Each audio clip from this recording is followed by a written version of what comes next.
গর্জনটিলা এলাকায় পথ দুর্ঘটনায় আহত প্রদীপ দাস নামের এক ব্যক্তি। ৪ এপ্রিল বৃহস্পতিবার রাত আনুমানিক ৮টা ১৫ মিনিট নাগাদ এই ঘটনাটি ঘটে।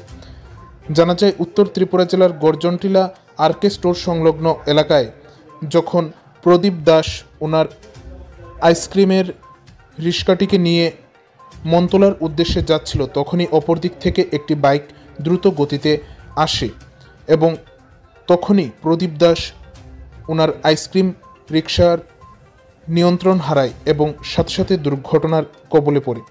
পরবর্তীতে এই ঘটনার খবর পেয়ে ঘটনাস্থলে ছুটে যায় ধর্মনগর দমকল বিভাগের কর্মীরা এবং সেখানে গিয়ে আহত ওই ব্যক্তিকে উদ্ধার করে নিয়ে যায় ধর্মনগর জেলা হাসপাতালে চিকিৎসার জন্য। বর্তমানে ওই ব্যক্তি ধর্মনগর জেলা হাসপাতালে চিকিৎসাধীন। রাত্র আনুমানিক 8টার সময় একটা ফোন আসে আমাদের কন্ট্রোল রুমে। গর্জনটিলা ওই নেয়ার আরকে স্টোরের নিকটবর্তী রাস্তার মধ্যে একটা আইসক্রিম বিক্রেতা, উনি আইসক্রিম বিক্রি করে বাড়ি ফিরছিলেন, তখন হঠাৎ করে ওনার আইসক্রিম রিস্কাটা পাল্টি খেয়ে উনি গুরুতর ইনজুর হন।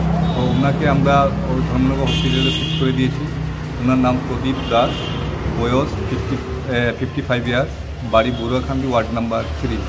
ওনার চিকিৎসা চলছে ধর্মনগর।